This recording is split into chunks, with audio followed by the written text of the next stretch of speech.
Greetings. You have stumbled upon this little corner of a vast network of information, and for that I applaud you. For I am here to inform you, to give you intelligence of a matter that many would call unsavory, of a power that many would call evil at its darkest intent, a power that can quench the blackest of holes and corrupt the purest of souls. For the power I speak of is chaos. Chaos is a force, rather, that moves with an impeccable heart. It is the core of which the universe is built upon, depending on which reality you seek to be informed of. They could either be the very nature of the soul itself, or entities of a malevolent nature. Usually it's both. No matter. Who am I? Well, that's a different story. I have been many things: a witch hunter, an inquisitor, a guardsman, soldier of the Empire. But what you need to know, all you really need to know, is that you can call me the Keeper. I have gone by many names, but the Keeper is one I am particularly fond of.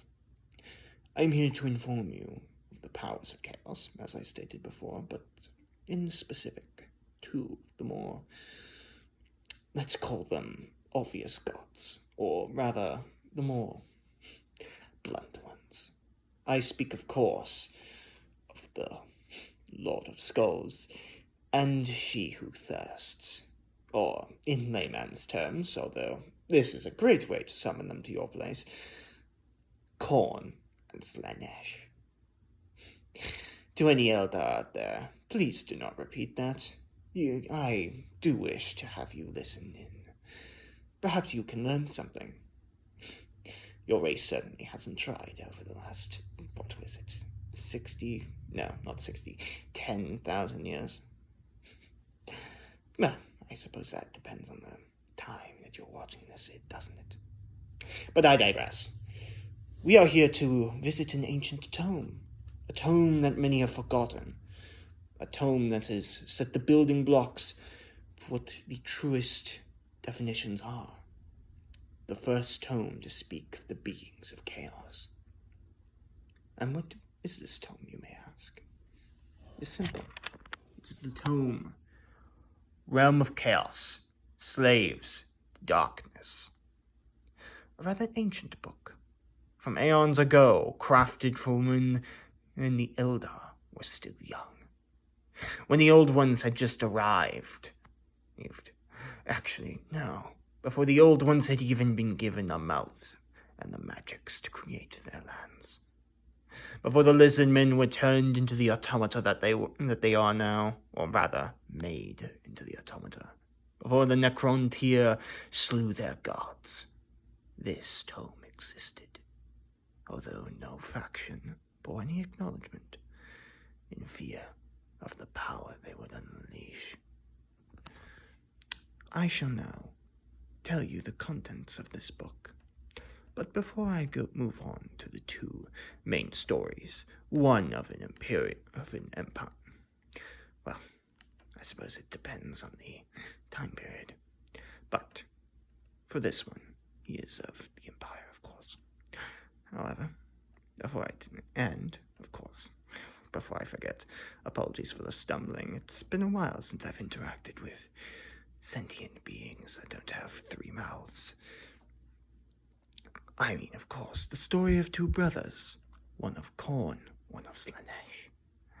Two brothers who sought power, one who had the strength to actually gain it, and the other, well, who foolishly decided to walk the path of an idiot, and became a spawn for it.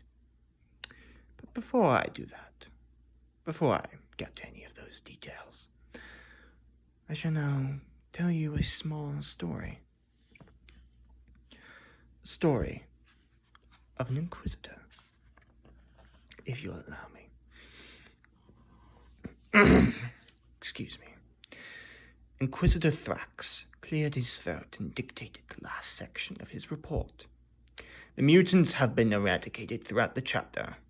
The tainted officers have been slain. The chapter master chose to take his own life rather than face his deserved fate. The creatures he summoned have been banished or have returned to the warp. From past experience, we know that the link, once broken, must needs be established from our side of the warp gates. That will not happen again in this place. My administration of justice has made sure of that. The unfortunate lapses of the last months have been cleansed. Full casualty reports are attached. I can now confidently claim that, under the new, morally pure corps of officers, the reformed Grey Slayers chapter of the Legionis Astartes will prove as loyal in future as they did in the past. Hail to the Emperor.